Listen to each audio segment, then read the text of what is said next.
Hello, and welcome to the Quantum Fit Podcast. I'm Taylor, and I am your host. This podcast is all about applying the different principles of quantum physics and quantum biology to your health and fitness. This gives us a holistic view of how different environmental factors, such as sunlight or cold, play a major role in your overall health. So I won't just be talking about diet or exercise and developing good habits. If you want to really make lasting changes in how you feel, think, and act, then I'd recommend you try to listen closely and have an open mind to what I have to say.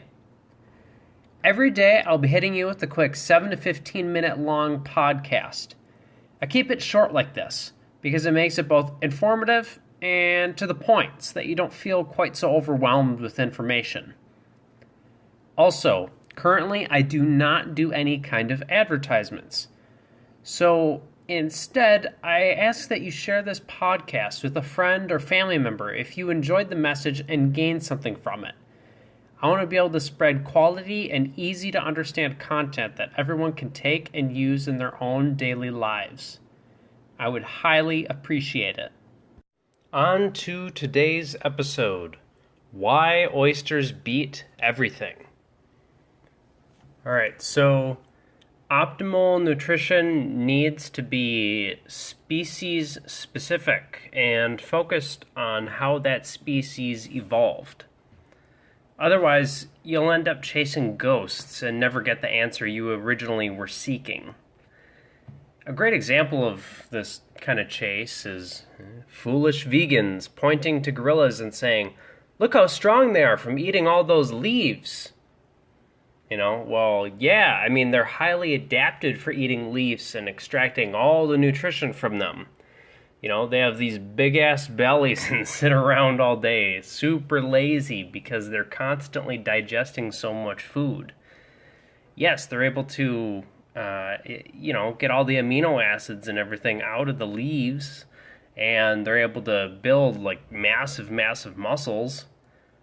But, they're adapted for it. They're designed for it. That's not how humans are, so you need to, that's, a pretty simple example there, but it makes the point, you have to be very, very specific. And what's specific to humans is we have massive brains and the ability to bipedally walk, both of which evolved over huge periods of time, but these kinds of changes, these kinds of changes from, our ancestors or whatever, because, we diverged from primates way back. We had to change bone structure and, among other things. So those massive kinds of changes over time, they require very specific nutrients, environments, and large amounts of energy to happen. Here, it's kind of an interesting thing to note that this partially explains why humans lack hair. We are meant to offset the energy demands of our brain with not, more food, because more food takes more digestion time, but we're actually supposed to offset the energy demands with light from the sun. That's why we don't have as much hair on our bodies. It's so that, our skin is fully exposed, so we get maximum sunlight exposure. Anyways, oysters and all other shellfish blow any food you can name right out of the water when it comes down to nutrients humans need. Again, for developing our massive brains and for the fairly rapid shift that happened from, in bone structure that allowed us to be able to walk bipedally, pretty much indefinitely. We're able to just keep walking on just two legs. Primates can't do that at all. It's physically impossible, not only because their feet are shaped wrong for it, it would hurt like crazy, but also because the bone structure is so different. But Anyway, so the first and most important nutrient we need is DHA. I think I've talked about it before. I'm pretty sure that in neurons, the outer fatty membrane, the phospholipid bilayer, is 50% DHA. And, well, we have a lot of neurons in our brain. Even though humans have we actually have a very unique process that recycles DHA extremely efficiently, we still need to be taking in huge amounts of it, just, again, because we have so many neurons. Oysters are loaded with DHA. They're, an optimal choice when it comes to it. Not only that, but oysters just so happen to, humans have a specific ratio of omega-6 to omega-3 fatty acids. We have a specific ratio for optimal health, and it's a 4-to-1 ratio. So for every 4 omega-6, you get 1 omega-3. Oysters happen to have that exact ratio, and the omega-3s they have are mostly DHA, which all of that is, the ratio combined with the amount of DHA, that's exactly what humans need. Then that's just one small sign that, hey, maybe we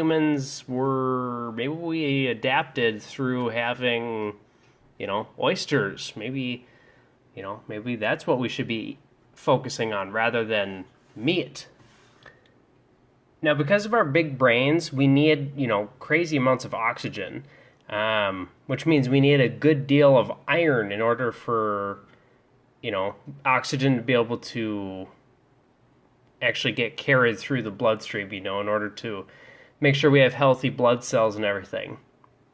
But I mean, that's just one component. That's just one role that iron plays for humans. I've talked about dopamine a lot throughout my other podcasts, and iron is actually a cofactor in building the receptors for dopamine. So if you don't have enough iron, not only are you going to have issues getting oxygen through your blood into your brain, but you're not going to have enough receptors to actually, or not well-functioning receptors, to pick up dopamine. And, the issues with that are, everything from reasoning to controlling your emotions to controlling your executive functions, also having willpower. So that's a big problem. Humans need the dopamine. Now, I have yet to talk about thyroid hormones, but iodine is needed for creating them.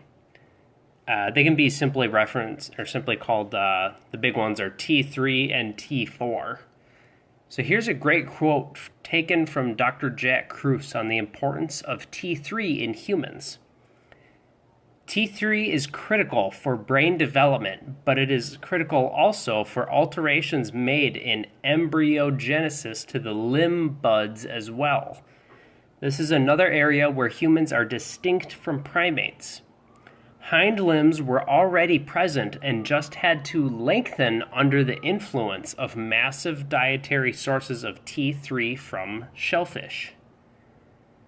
So the alterations made in embryogenesis to the limb buds, that part, again, that's just talking about going from having the shorter legs that primates have to the longer ones that we had. In order to make those changes, you need to have a large amount of thyroid hormone to make it happen, and which means you need a ton of iodine. Iodine is also clearly necessary for myelination of neurons. That's the process of building that sheath around them that makes them more efficient at firing and protects them from damage. Think multiple sclerosis. It's partly tied to a lack of iodine because those people have the myelin sheath is like non-existent or it's breaking down super bad, as the disease develops. Also, humans can't store iodine. So we have this interesting thing where we need huge amounts of iodine. but we have no way to store them.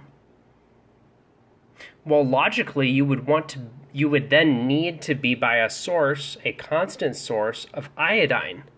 Again, the best source is shellfish. So, reasoning, maybe humans had evolved predominantly living near shorelines so that we could have easy access to shellfish. Vitamin B12 is, well, depending on what nutrition data you look at, a serving of shellfish can have up to 10,000 times the daily recommended amount of B12. B12 is, the main benefit of it is maintenance of those myelin sheaths. Shellfish have the greatest levels of zinc compared to any food. Zinc is highly concentrated within the brain and plays a big role in allowing us to utilize the omega fats, like DHA. Other than that, zinc plays a big role in lots of processes because it's needed for building testosterone and estrogen. You can't go without it. Humans need a lot of it. Copper is a nutrient with huge roles in humans.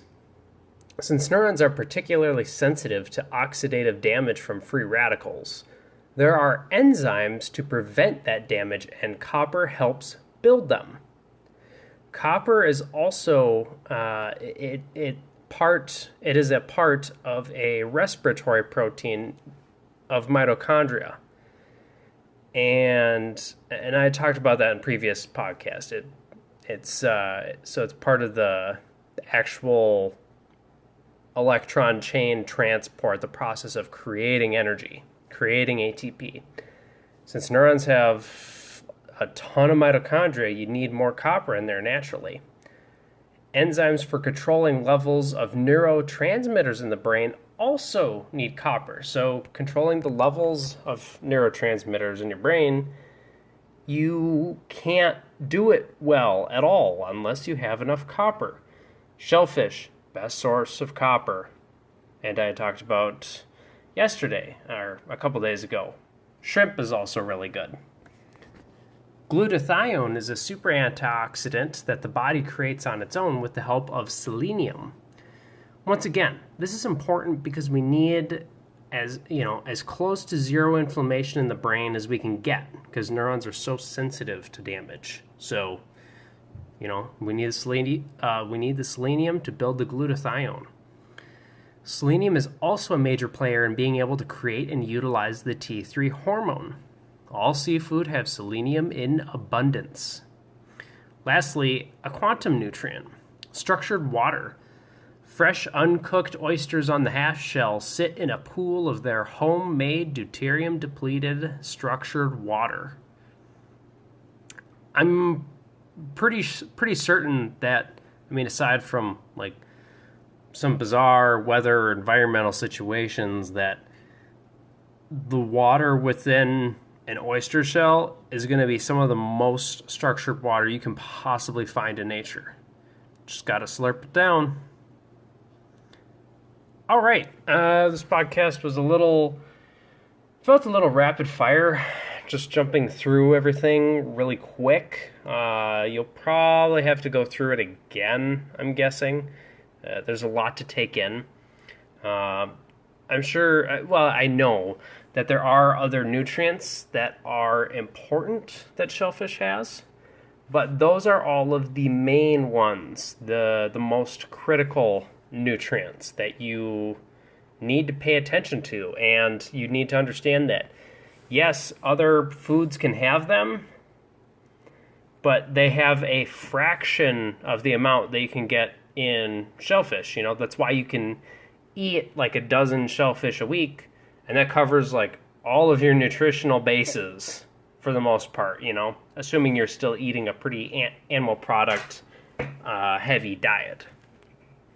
Anyway, that's it. We're getting a little long here, so any questions or comments, find me on Instagram at RealQuantumFit, the Quantum Fit Facebook page, my personal Facebook page if you want, Taylor Kelson, or through a voice message across the Anchor app. Yeah, you can send it to me on there if you listen to me on Anchor. All right, See ya.